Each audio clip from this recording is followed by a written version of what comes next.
الرحيم الحمد لله الذي رفع السماوات بغير عمد والصلاة والسلام على الذي تم حسنه وبهاؤه.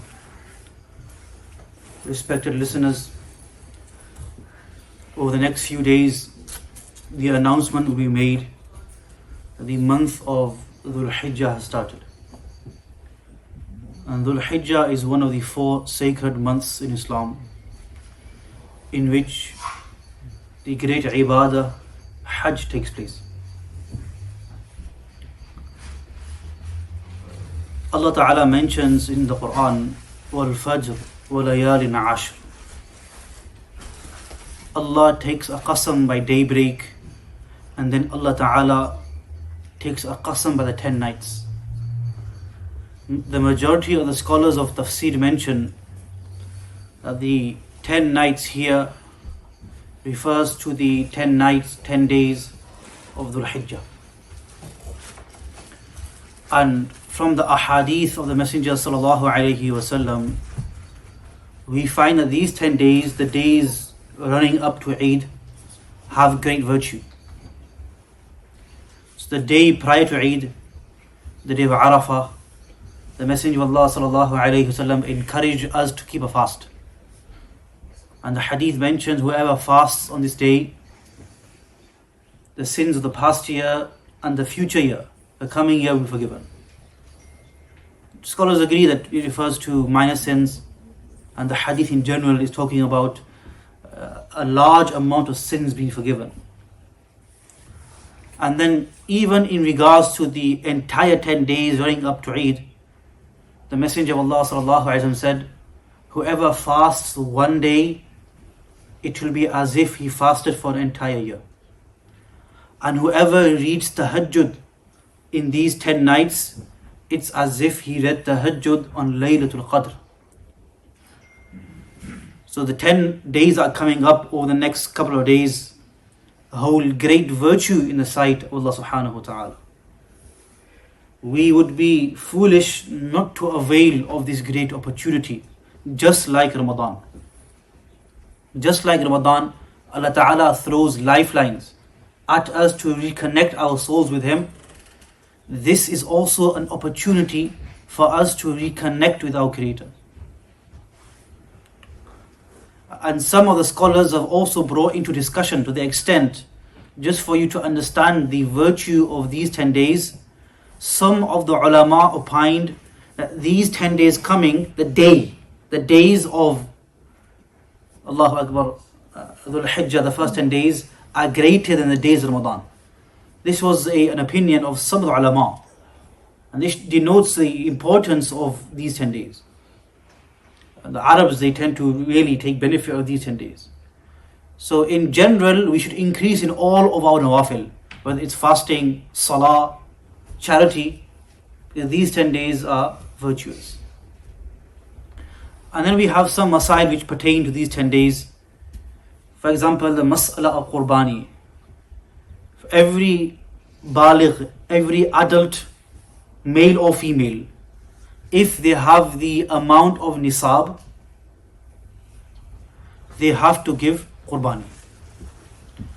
In some of our communities, there is an understanding that the father, he gives one qurbani and that's sufficient for his wife as well, or his baligh children. Each person who is sahib nisab, he has the threshold and he is mature, he has to give his own qurbani. Listen to this masala very clearly. You're not allowed to give qurbani on someone else's behalf unless you seek their permission.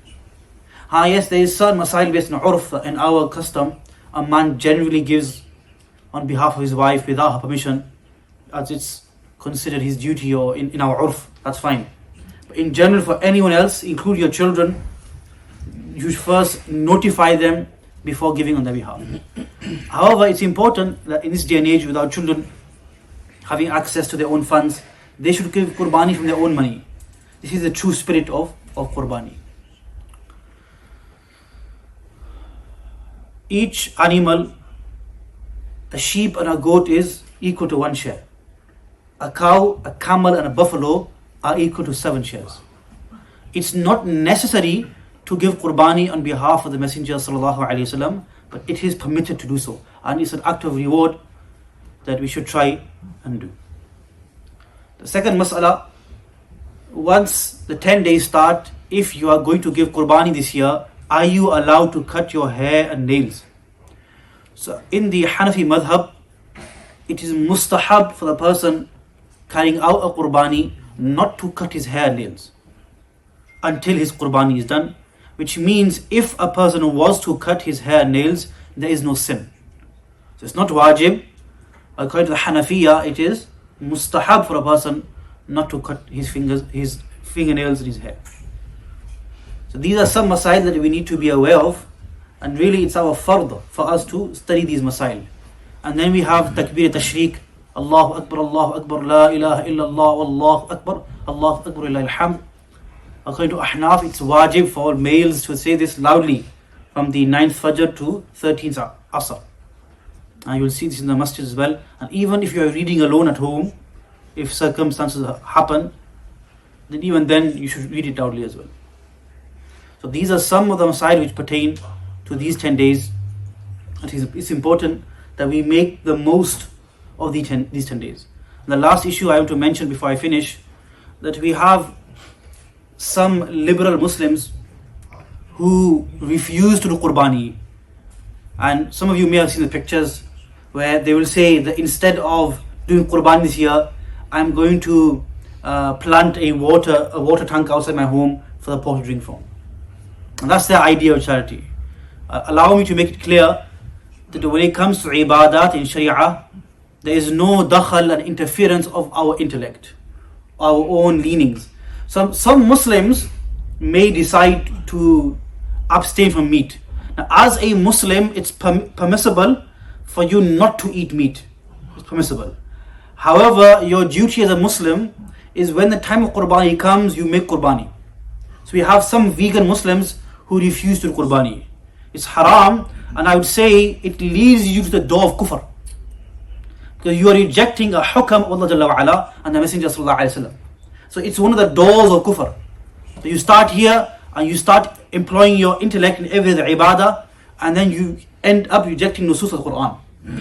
This is important that we carry out qurbani, whether here locally or whether abroad. Allah Jalla wa Ala give us tawfiq. Wa akhiru da'wana alhamdulillah.